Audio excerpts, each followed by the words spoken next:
Sí, moi bo día. Imos continuar e rematar a sesión de mañá con este parladoiro con Caterina Varela. Antes de nada, pídenme dende o Consello que faga un anuncio. Isto, aínda que poida parecer dunha orquestra, pois dalle tamén esa dimensión popular, aínda que se perdeu un anel. E se alguén atopa ese anel, a persoa que o perdeu está preocupada, entón agradecerá que se faga o achádego do anel e se devolva.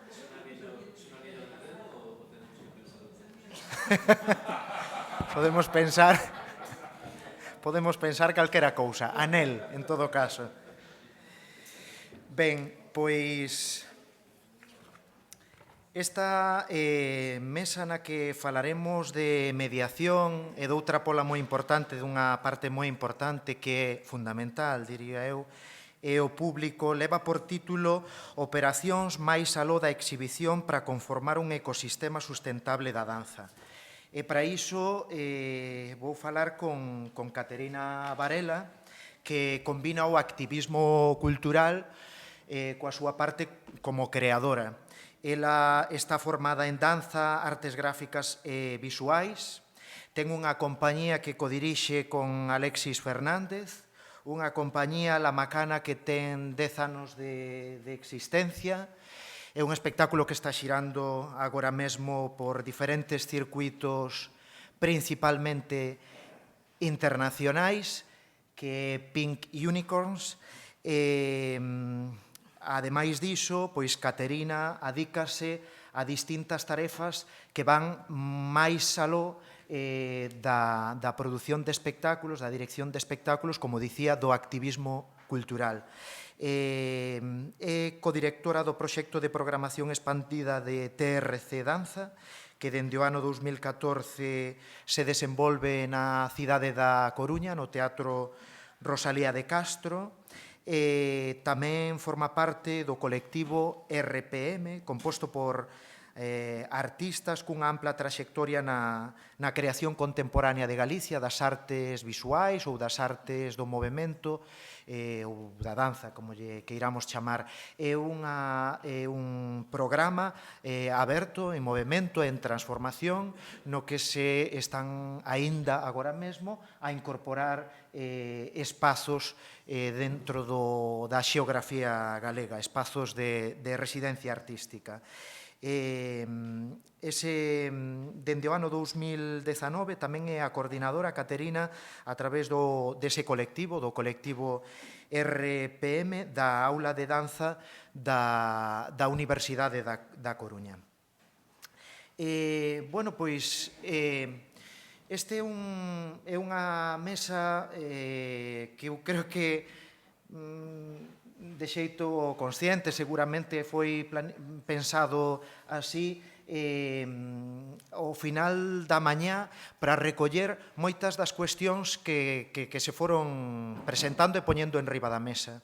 Eu conversarei con Caterina arredor do concepto de mediación cultural, que é algo pois o que eu tive en acceso grazas ao plan formativo do Centro Coreográfico Galego, na época dirixida por Natalia Balseiro, cunha persoa que veu do Teatre de la Ville, Midi Ir, que me deu un curso sobre mediación cultural.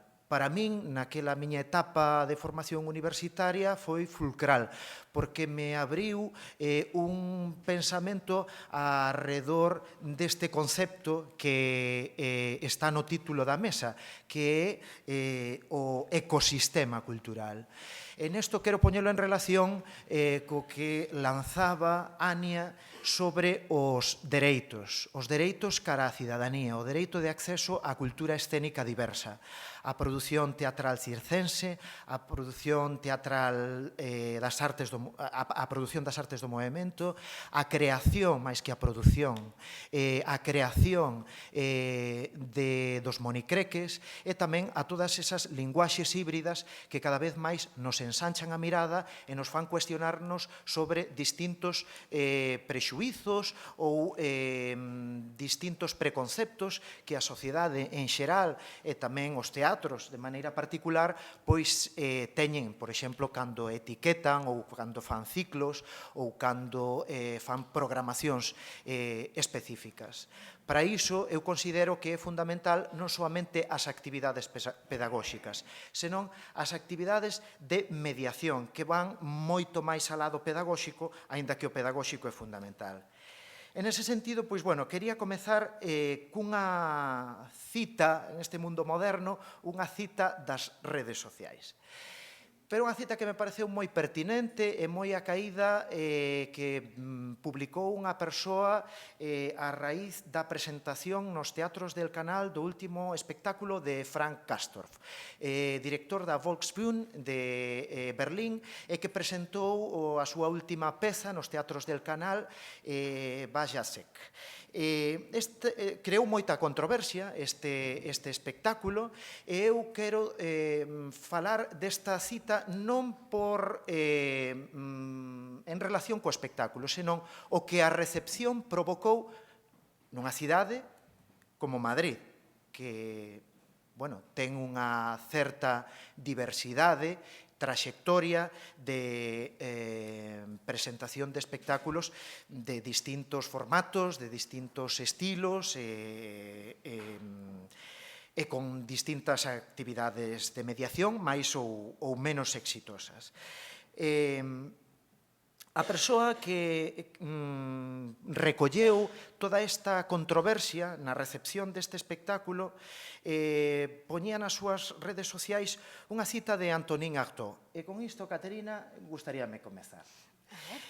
A cita de Artaud é a seguinte: é necesario redescubrir certas condicións para enxendrar un espírito... Perdón. É necesario redescubrir certas condicións para enxendrar no espírito un espectáculo capaz de fascinalo. E isto non é simplemente un asunto que concerne a arte. Eu creo que esta cita amosa un pouco a complexidade das crises ás que nos convida a arte, da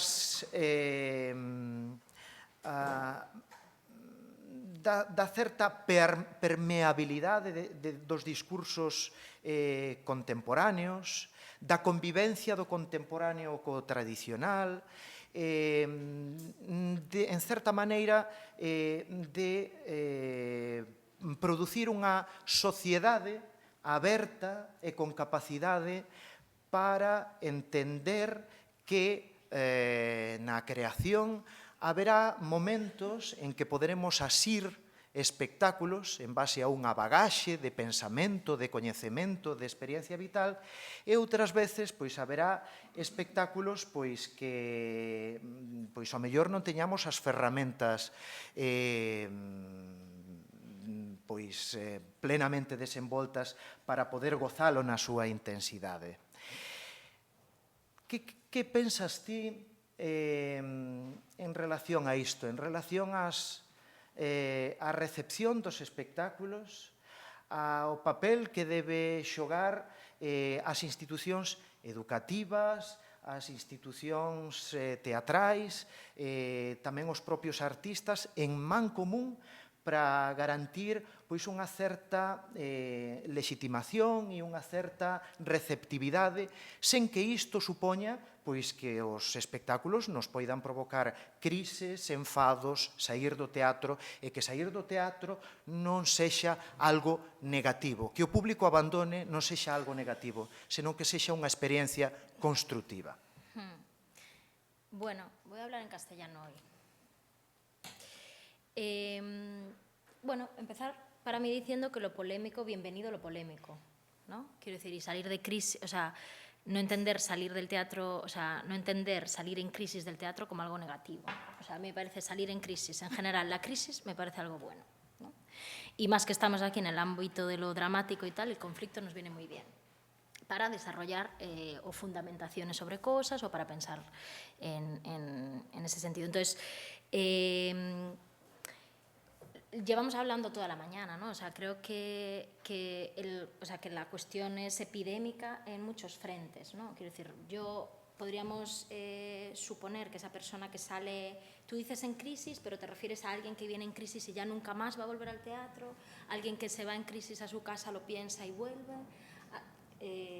Te refieres a una persona que lo puede pasar muy mal porque no tiene, tú decías en esa cita, ¿no?, las condiciones adecuadas para enfrentarse a determinadas exposiciones.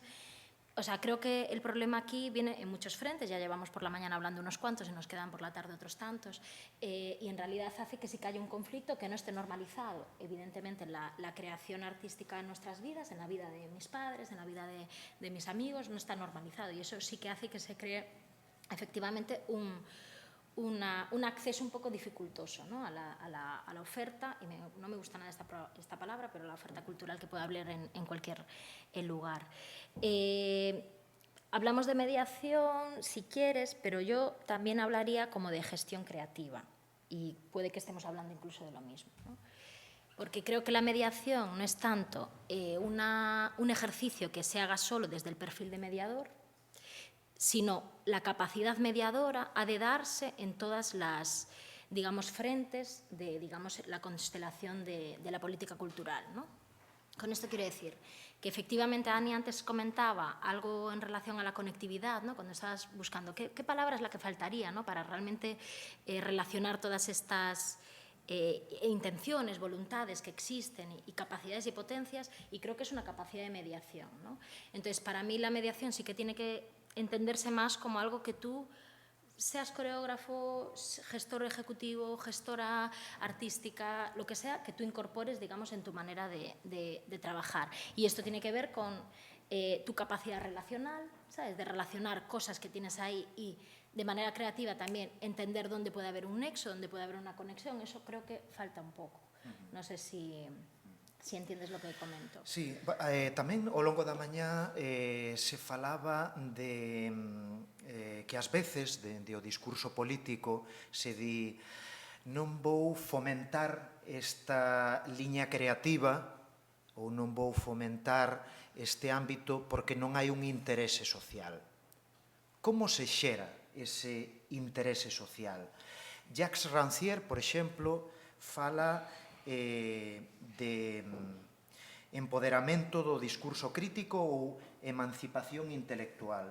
É dicir, que a sociedade sexa capaz de crear as súas propias demandas sen que haxa unha elite intelectual que lle diga que é o que ten interese ou que é o que se debe potenciar por ser minoritario, por ser mayoritario, por calquer outro tipo de posicionamento ideolóxico.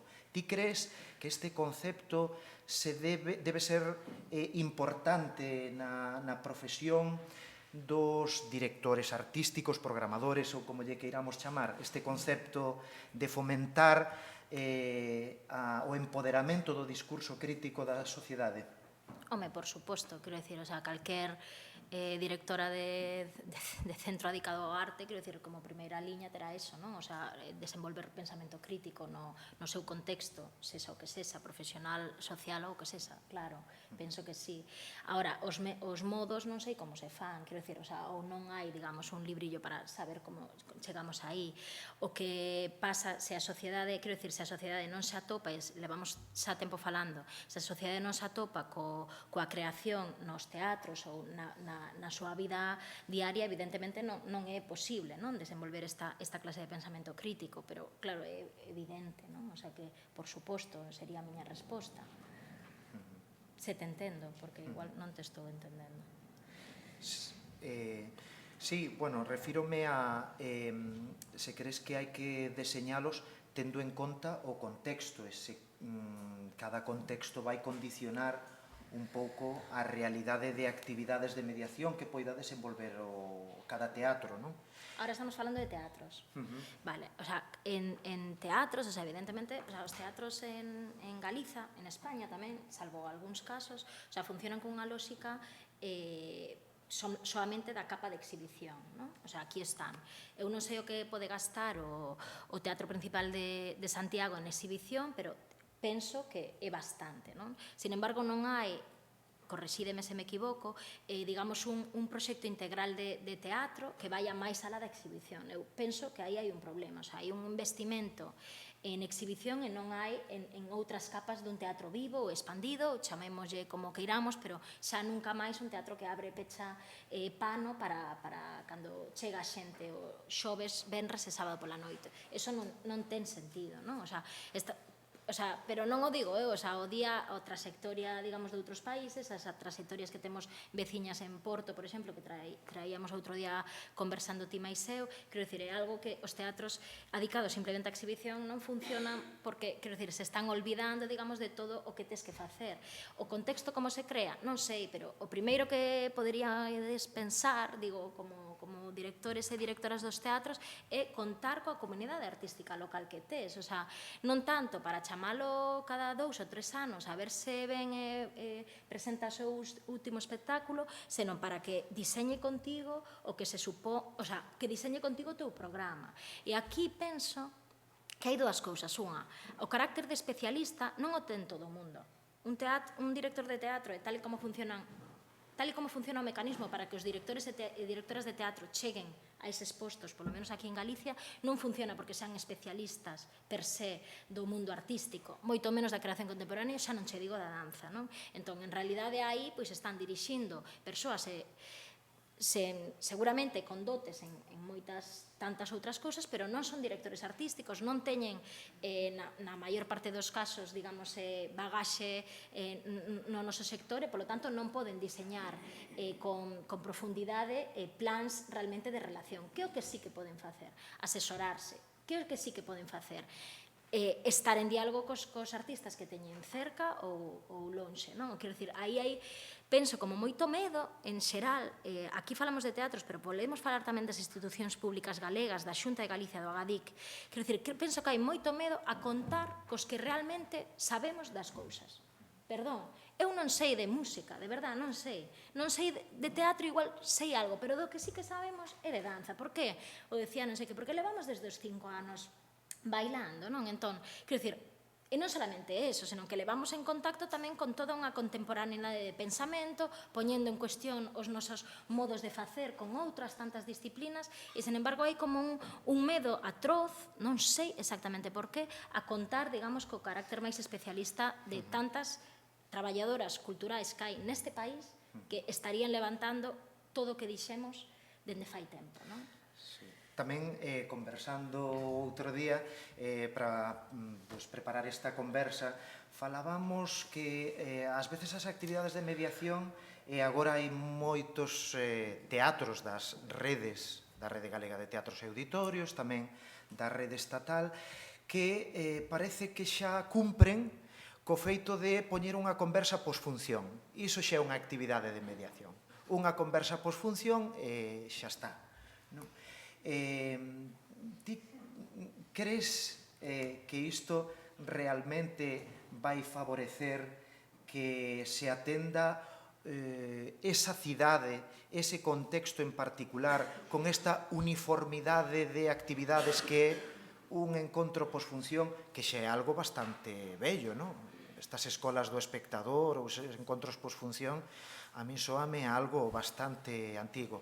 Porén, bueno, eu creo que, quero dicir, os encontros posfunción son un síntoma, se queremos velo do lado máis positivo, un síntoma dunha vontade, non? De, sí, parece que nos está faltando facer algo, vale. Bueno, pois aí xa podes detectar que hai unha vontade, a que é esa? Pois o Teatro Principal, penso, nos últimos anos empezou a facelo, non? Aí hai algo xa, non sei, se me preguntas se está feito en profundidade ou se todas as que estamos aquí estaríamos asinando isto como válido per se, non, sabes? Porque eso, como ti dices, é unha das tantas cousas que podemos facer, das que xa están inventadas e das que están por inventar, non?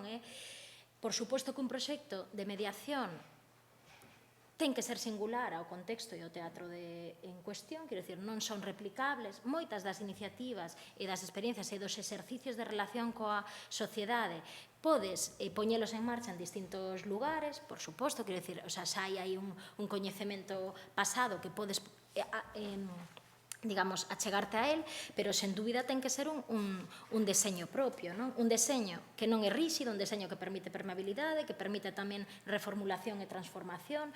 O meu caso, nese sentido, máis próximo é o do Teatro Rosalía de Castro, que por 6 anos xa coa coordinación da programación expandida, bueno, é un proxecto que vai mutando, xa comezou en 2014 como proxecto piloto, sen saber moi ben que o que tiñamos que facer, quero dicir, simplemente vendo que pode pasar. Hoxe é un proxecto un pouco máis sólido, porque moitas desas liñas xa digamos que teñen, bueno, pois xa están como un pouco máis asentadas, pero tamén un proxecto que ten moitas eivas, non? E que realmente que se poden atender e que se poderían reformular, e que se ahora mesmo ese proxecto pasa a outra persoa, daríalle unha volta tremenda, non? Ou habería que, quero dicir, ese carácter de mutación e permeabilidade o trae a comunidade artística, quero dicir, o pensamento artístico. E aquí me gustaría introducir outra cousa. Hai algo que non remato de entender, que vamos a entender creación contemporánea como algo inclusivo, como dicía Quique, de creadoras que están facendo hoxe cousas, xa sesa referíndose a muñeiras, xa referíndose ao que queiramos, non? Pero nesa comunidade artística creadora que está hoxe facendo cousas, hai uns modos de pensar moi contemporáneos. Por qué? Pois porque, quero dicir, estamos no ano que estamos, hai unhas referencias, tes unha capacidade relacional, tes unha capacidade para mirar, non, distinta. A comunidade artística son as persoas que teñen esa sensibilidade un pouco máis expandida, correxídeme, pero penso que é así, non? Están un pouco en contacto, sobre todo na danza, co seu corpo, cos seus sentires, coa sociedade. Quero dicir, hai unha sensibilidade e unha apertura que fai, digamos, espello, non? Coa sociedade, como eu podo responder a esa sociedade, que está pasando ali. Quero dicir, hai algo, digamos, moi potente, non? Na capacidade da mirada artística, non? Xa sesa para facer un espectáculo ou para tantas outras cousas que están por implementar, non? Eu penso que como na xestión dos teatros, na xestión cultural, chamada así, teatros ou que sesa, non hai, baixo o meu punto de vista, unha transición entre os modos de facer da creación artística contemporánea e os modos de facer da xestión cultural, non? É como que nos empeñamos en facer xestión cultural para o artístico sen ter en conta todas as metodoloxías, todas as maneiras de facer dos artistas, sabes? É como que queremos facer xestión cultural como se estivésemos facendo xestión económica. E penso que para pensar outra cousa hai que pensar distinto. Quero dicir, se chegamos ata aquí foi porque empezamos a pensar dun modo no que ti e eu estamos aquí e vos estades aí sentadas. Quero dicir, nunha normatividade aprisionadora total que nos di como é que hai que facer. Non? Quero dicir, non vamos a cambiar ou daremos algúns pasos, non, cara adiante en crear un conservatorio e tal, pero non vamos a cambiar o ecosistema se non cambiamos os modos de facer. E para min é, nós, que estamos tan próximas do facer das artistas, joder, que sempre, perdón por emocionarme, que están sempre un pouco no futuro, están aí como mirando, sabes, nós estamos aquí, ou a xestión está aquí, e o artista xa está, sabes, atravesado por algo que lle preocupa, que é casi inconsciente, que non ten nome todavía, porque eles están por alá. Entón, como é que non vamos a traballar con as lóxicas da creación contemporánea dentro da xestión, dos modos de facer, dos modos de pensar, das metodoloxías, se queremos? Por que vamos a seguir abordando reunións de traballos sentadas nunha mesa? Por que non as vamos a abordar de outras disposicións corporais? Por que non cuerpeamos máis, que se di tamén, non? Por que, quero dicir, para min hai algo aí como de que non remato de entender por que non o facemos distinto, que simplemente, aínda que sexa por puro aburrimento, por probar outra cousa, sabes? Como dicir, vale, pois isto igual non vai por aquí, pois vamos a pensar acostados no chan. É que non sei, igual un pouco tonto, pero quero dicir, ou vamos a pensar en que, o sea, a cuestión procesual, perdón porque estou estendendo, porque vou relacionando, pero a cuestión do proceso, non? Quero dicir, un artista atravesa nun proceso, joder, algo que é super, é un abismo, sabes? Non sabes onde, o sea, non sabes o que hai, non? Hai como unha, o sea, hai unha confianza tamén nese proceso que é aberto, que te vai un pouco estimulando, que o que ven, que o que hai, que pasa no mundo, que me pasa a min, é un proceso en aberto, digamos. Creo que os procesos en serial de creación, imagínate, dun centro coreográfico, o proceso de crear unha Consellería de Cultura para o 2021, sabes, é como que se sigue pensando como xa sabes o que vas pensar, sabes?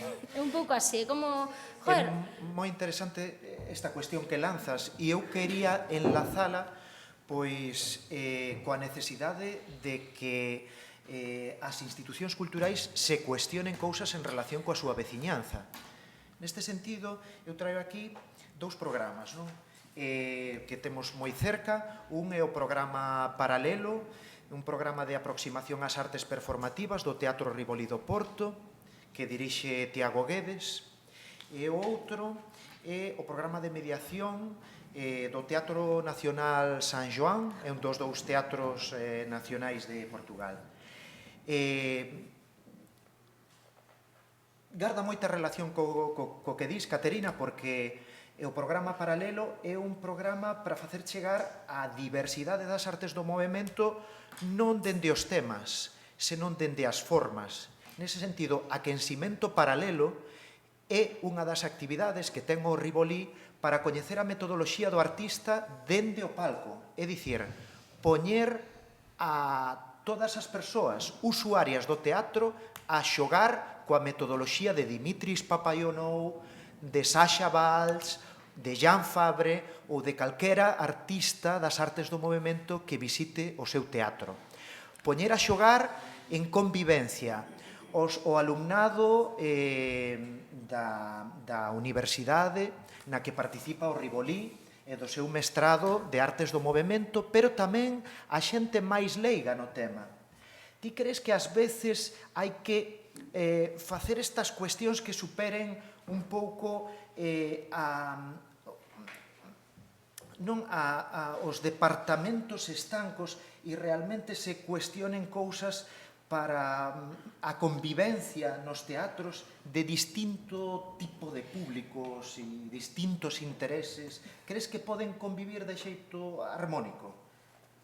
Claro, quero dicir, a potencia da creación artística é tal que pode desbordar, quero dicir, calquer, digamos, lugar no que se lle intentou colocar, non? Estamos falando agora de teatros, pero que podemos falar, quero dicir, é tal a capacidade relacional do arte, da comunidade artística, e se cabe da danza, que aquí hai que romper unha lanza a favor noso, porque penso que a danza, perdón, pero sí que levamos traballando nos últimos anos nunha cuestión moi contemporánea de pensamento e moi en vínculo con outros sectores, non? Ben, porque xa non tiñamos nada, estábamos tan, digamos, en bragas, sabes, que houbo que reformularse, pero en realidade sí que levamos sendo bastante avanzadilla nas artes escénicas dende fai tempo, non? Pero así o considero, igual é un pouco egoísta dicilo así. Penso que, quero dicir, o desbordamento da práctica artística é tal que se pode poñer, se queres, en relación co que ti queiras.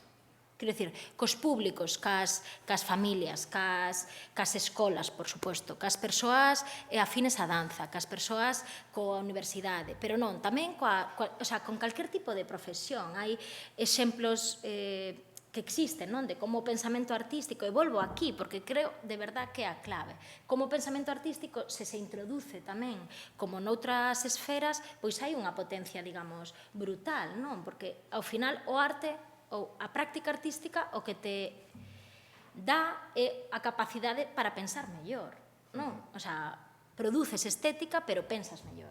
O sea, ou máis ben, a estética te fai pensar mellor, non? Entón, non sei, sí, creo que hai exemplos como o de Teatro Municipal do Porto, que é moi interesante. Outro día, xa retomando como as 1000 cousas que se falaron xa, é unha cuestión de orzamentos tamén, non? Quero decir, tiña o dato onte, cando a miña cama, que dicía España adica o 0,3% a cultura. Aquí hai que decir tamén que hai un porcentaxe de orzamento que se deriva ás comunidades autónomas porque teñen a competencia elas, non? Pero en país 0,3. En Portugal un 1,8.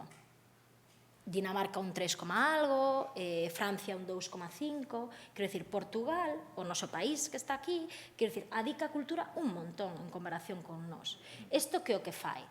Quero dicir, aí hai máis diñeiro invertido e hai moitísimo máis respeto pola profesión, moitísimo máis respeto pola danza, os teatros cando vas están bastante cheos, hai programas de mediación como que estamos comentando agora e tantas outras cousas. O Teatro Municipal do Porto traballa na mediación co programa paralelo, pero traballa tamén con coproduccións, traballa con residencias de longo termo e de curto, entre 2 e 3 semanas.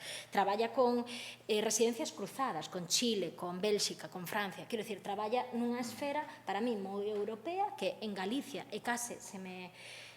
a non ser Mercat des Flors en Barcelona non existe, non? En España ningún teatro que este traballando cunha mínima lógica europea en tanto de espazo que ten que atender a máis dunha cousa que abrir de que pasar tiques de billeteira, non? O sea, que hai máis cousas aí que facer. Sí, o Mercat ademais cumple unha función moi importante de documentación, de posta en valor do patrimonio, do seu patrimonio, ten un blog de pensamento crítico, ten vídeos, é dicir, é unha ferramenta non solamente pedagóxica importante, senón de transmisión de certos valores á sociedade, non? Aquí temos moitas tarefas que parece que queren caer na desmemoria, non? O que foi o Festival en Pé de Pedra, o que foi todo, incluso o que está sendo... No me lo puedo creer que alguien nombre Pé de Pedra. Es que no me lo puedo creer, gracias. De nada. No, é que me parece importante termos que non somos un país desmemoriado, que nos, bueno, podemos chegar a selo se certos bueno, se non nos enfocamos cara a iso que é o, xa que se citou o que é o Mercat ten un pensamento integral, un pensamento holístico, non? E aínda así, Caterina, ti e máis eu, hai pouco, estivemos nunha mesa dunha persoa en Cataluña que paradoxalmente estando o Mercat ali, espertando, non sei, tantas... Pero o Mercat non estaba, non? Como o Mercat como espazo.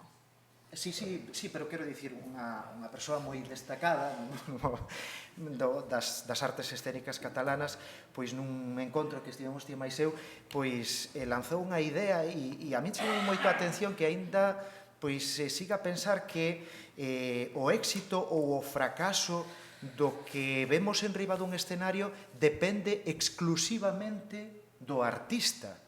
A min iso chámame moito a atención. Bueno, o que este home viña a decir era se non enches a sala, pois sabes? Xa é un fracaso, non? O sea, a lógica é supercompetitiva, non? Claro. De entender que as artes máis mainstream, pois mellor, porque o fixeron mellor no tempo no que vivimos, e as outras, pois mira, pois o sinto moito, pero que vamos a facer, non? Quero dicir, é un pensamento tan liberal, sabe? De que move diñeiro, gaña e que non, que é un pouco, quero dicir, estúpido, quero dicir, non me interesa nada ese plantexamento. E como crees ti, porque incluso, bueno, dicían os señor Serrano que ás veces a excusa é esa, non? A cuestión máis de marketing, a excusa de moitas programacións, crear ciclos específicos para o minoritario, pero é que xa o mainstream, pois, en moitos casos, acaba sendo como o habitual, ou debería ser o habitual, porque forma parte dos códigos, dos desexos e das angueiras dunha diversidade da poboación maioritaria, urbana, con outros referentes, con outros códigos. Como crees ti que se debe combater esa primacía do cuantitativo, da valoración a partir do cuantitativo? Fundamentando. Quero dicir, ti tes que fundamentar. Quero dicir, o que non podes, penso eu, o sea, un teatro di, non, é que eu lle teño que dar contas, digamos, ao meu superior ou o que sexa, e mira, isto non me dá, non hai público igual. Bueno, pois o tes que fundamentar. O que non podes é que como te pensas que, digo eu, como te pensas que traballamos nos desde aquí se non é dende a loita, dende a articulación traducida a depende que a xente. Quero dicir, traballamos na traducción todo o tempo. Quero dicir, traballo na traducción cando falas co director do Agadic intentando que entenda que é o que pasa, traballas co teu colega de artístico intentando traducir, quero dicir, esa ferramenta, esa loita un pouco por fundamentar e por articular ben, a ten que facer todo o mundo. Entón, aí, eu entendo entendo que haxa problemas, pero que problemas hai na cadena, digamos, de produción cultural en todos os lados. Entón, aos responsables de teatros tamén lles pido, non? Un pouco máis de loita, non? Porque se ti fundamentas que eso que non te dá público te dá isto, te dá aquelo, ou se fundamentas que este investimento que vas a facer aquí,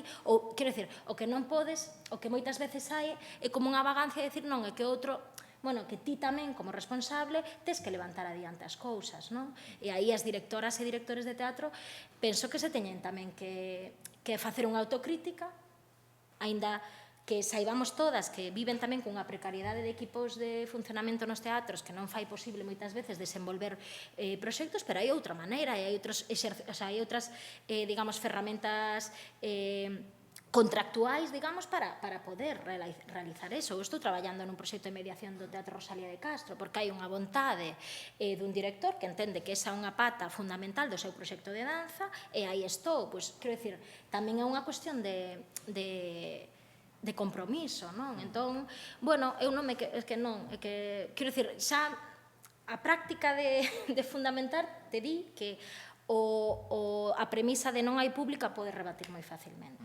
con tantos outros valores cuantitativos que se queres podes cuantificar. E cualitativos, igual. Claro, cualitativos que poden ser, se queres nese discurso, cuantitativos. Habería moitas máis cousas para seguir falando, pero é que eu considero que é importante tamén abrir, porque son as 2:45. Se alguén ten algunha pregunta, pois xa podemos ir integrando.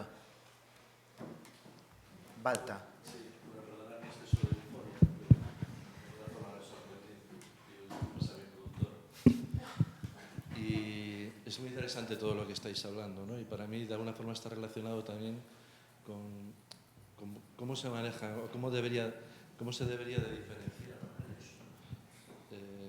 Las relaciones con la institución también, separar los conceptos de formato, producción, creación, los tiempos, ¿no? Que necesitamos las compañías, tiempos distintos, ¿no? Para otro tipo de teatro o danzas, ¿no? También creo que tenemos que asumir, son como ideas así sueltas, para no suelo desarrollar mucho los temas tampoco, ¿no? Asumir que la danza, cualquier tipo de danza, es minoritaria siempre, ¿no? Mayoritarios son otros tipos de eventos, el fútbol. Entonces, por comparación, o sea, somos minoritarios, tenemos que asumirlo, ¿no? Hace años hablábamos, voy a nombrar otra cosa, que es el teatro galán, ¿no? Que decía que el público no puede reclamar algo que desconoce, ¿no? Por eso insisto tanto en la programación, ¿no? En la eficacia de la programación y la resistencia, no desde el punto épico, ¿no? Sino la resistencia en la programación. Abriste un poquito el melón de P de Pedra, que es la experiencia que tengo al respecto. Año 1995, para mí es casi como antes de ayer, ¿no? Primera actuación, 8 personas. Andrés Corchero, una especie de danza buto que la gente decía que era mimo, ¿no? Pero bueno, y ahí seguimos. Ese año, ahora esta temporada no me quiero extender, estoy recopilando todo el material. Creo que en los 3 días del festival nos fuimos más de 100 personas, 150. Año 2017, 16.000 espectadores. Entonces, la eficacia y el ser como un martillo pilón, resistir, quitando toda la parte épica, ¿no? Y la continuidad en los proyectos, lo que... Me da un poco de rabia que estemos años más tarde volviendo a hablar sobre las mismas cosas y que yo tenga que sacar estas cifras, ¿no? Me da un poco de tristeza, pero bueno, vamos a seguir adelante. Sí, bueno, isto un pouco tamén... Perdón, insisto que es muy interesante todo lo que habéis hablado. Moitas grazas. Está un pouco relacionado que falábamos, non? O público demandará aquilo que coñece, dende o coñecemento pois aparecerán cousas novidosas. Dicía Ostermayer, director da Xaubion, que un director artístico ten que saber estar nesa corda frouxa, no equilibrio entre a asunción do risco, posibilitar que a través do risco haxa un desenvolvemento construtivo da comunidade social a través do artístico, pero tamén ter a consciencia da proceptividade de cales son as dinámicas, como recibe iso a sociedade, de que maneira integra todos eses cambios e todas esas transformacións, e para iso, claro, fan falta procesos tan demorados, profesionais, empíricos e apoiados. Ademais, que debería ser unha das responsabilidades civis, porque é un dos dereitos básicos da cultura por parte de programas como o que Caterina e outras persoas como a Ruth desenvolven con Residencias Paraíso, no? Que en realidade é facer que nun mapa galego, non sei cantos espazos hai, Caterina, pero... 10, non? Creo 10, sí. Pois nun mapa diverso, ademais, non? Porque está dende unha igrexa, a da Madalena en Ribadavia, ata un teatro ou un cárcere en Lugo, que todos eses espazos vayan consolidando unhas dinámicas para ofrecerlle á xente a posibilidade de ver algo que no seu contexto máis inmediato nunca tiveron oportunidade de experimentar. E iso o que fai é facer evolucionar as artes e facer construir unha sociedade tamén dende a consciencia de que a diversidade é alentadora, enriquecedora e transformadora. Pero o paradóxico de Residencias Paraíso, que unha das conquistas é esa, non? O sea, que haxa un artista de danza no cárcere ou, digamos, na igrexa da Madalena, non? Nese momento, por suposto que é unha conquista, pero o paradóxico é que a conquista real é que haxa un artista traballando no Teatro Rosalía de Castro durante 2 semanas. Quero dicir, é paradóxico porque eu entendo que o teatro é o lugar no que esa artista tería que ter un acceso como máis continuado, máis é natural, é o seu espazo natural, digamos. E aí é onde non existen residencias neste país. Quero dicir, Residencias Paraíso está ben, pero cubre, digamos, un 1% da posibilidade, non? Deses equipamentos. O sea, nos estamos chegando a 10 espazos, pero estamos chegando a todos eles nunha media de 2-3 semanas ao longo do ano, non? O sea, quero dicir, son espazos, pois, eso xa levamos tamén falando moito tempo, infrautilizados, quero dicir, o sea, todavía non conquistados por as creadoras que se supón que esos recintos se crearon para a creación. E resulta que solamente están, sabes, obviando, digamos, o grosso da creación, que o proceso, a relación cos outros, a comunidade, simplemente están aí na hora de media que dura o espectáculo, perdéndose todo o que realmente, sabes, desborda a práctica e que fai tan interesante, baixo o meu punto de vista, digamos, o traballo dos artistas, sabes? Entón, Residencias Paraíso, sen dúbida, é un proxecto de éxito. Aquí está Félix, está Ruth, meus compañeiros, e que queremos un montón e que nos costa un montón tirar adiante, pero non hai que esquecer que é un proxecto que existe porque non existe unha política institucional preparada para iso e ten que ser, unha vez máis, acompañar as traballadoras culturais independentes as que, contra vento e marea, levanten e consigan traducir a todos esos espazos, a todas esas institucións, que por que isto non se está facendo. Entón, cando consiguen esos primeiros pasos adiante, de decir, ai, sí, e por que non? Pois veño, facemos, e de repente se ve que se pode facer, non? Pero que xa sabíamos que se podía facer, e que é como un pouco frustrante. Entre exitoso e guai ser capaz, pero é un pouco frustrante tamén ver, o sea, que o faz porque, quero dicir, a precariedade tal, e que hai tanto por facer, sabes?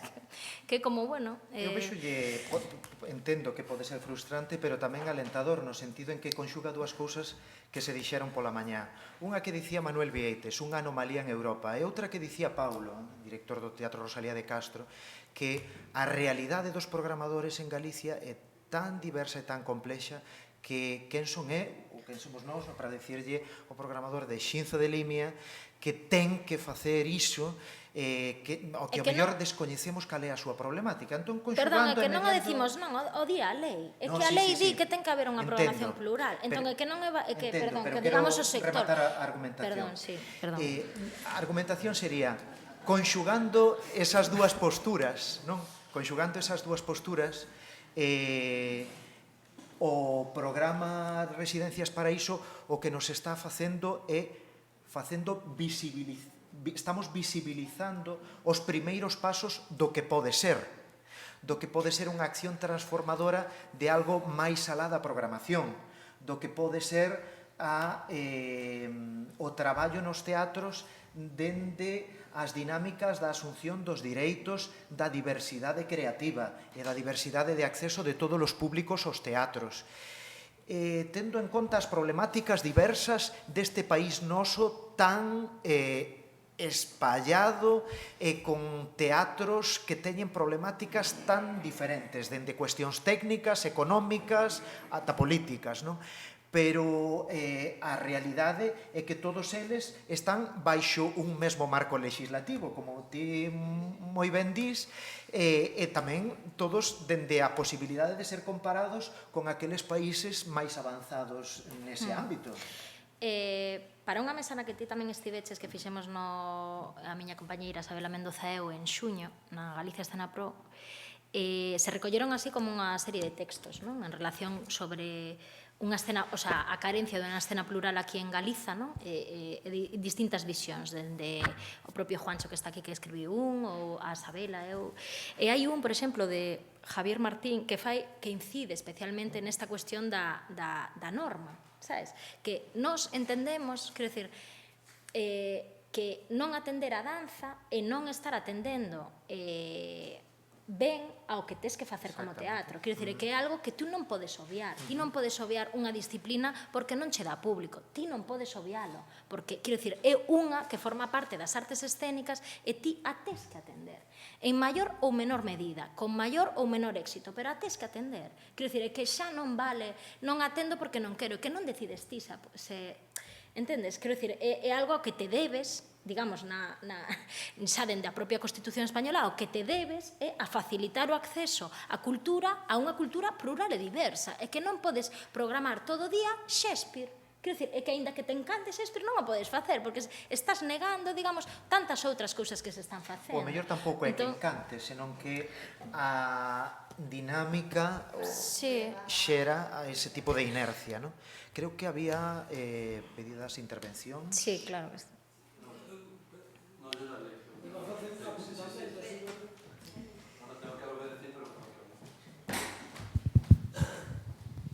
Eu simplemente ia a decir un apuntamento en relación a que creo que desde as institucións o que falta é un pouco de vontade en relación ao cambio, a un cambio contar con axentes culturais especializados que están a traballar ou estamos a traballar en todo o contexto, sabemos e detectamos as necesidades das comunidades. A necesidade é que eso se poida levar á institución e que a institución teña vontade de facer unha implementación de cambios estruturais que de algún xeito digan, bueno, pois ao mellor estas persoas que están a dirixir isto necesitan, eu que sei, dun aconsellamento puntual de non sei que, ou facer un arquivo de... Bueno, non sei cal sería o xeito, pero sí creo que a vontade é o que está a fallar. Era o que decíamos antes, que hai como un medo, non? A esa clase de diálogo, a recoñecer que igual ti non sabes ata ese punto e que ninguén sabe de todo, sabes? E para iso está o saber experto, sabes? Que tardamos tantos anos en adquirir e que se vai agrandando, que quero dicir, que penso que un pouco, sabes? Non, como me elixiron directora, xa sei de todo, pois é que igual non sabes. Claro, hai unha cuestión, despois a Ania que solicitou a palabra, hai unha cuestión importante, aquí falouse de interdisciplinaridade, eu prefiro falar de transdisciplinaridade, porque na formación destas equipas dos teatros vemos que hai xente do mundo educativo, do mundo do deseño, do mundo da saúde, das ciencias da saúde. Non todo o mundo efectivamente sabe de todo, e dentro desa transdisciplinariedade o que se fai é chegar dunha maneira máis pertinente ás problemáticas e o coñecemento de cada comunidade. Vou poñer un exemplo recente. Nuria Sotelo, sabedes que está en Allariz, desenvolvendo un programa de artes do movimento apoiado pola Fundación La Caixa. É un programa no que conta con persoas con diversidade funcional e con persoas maiores de idade, da terceira idade, da chamada terceira idade. Ese é un programa que conta co asesoramento do Concello, é dicir, é o Concello de Allariz o que sabe das realidades, das dinámicas, da problemática dese Concello, e a artista que reside nesa comunidade é a que lle dá o desenvolvemento das técnicas e das disciplinas que é do que ela sabe.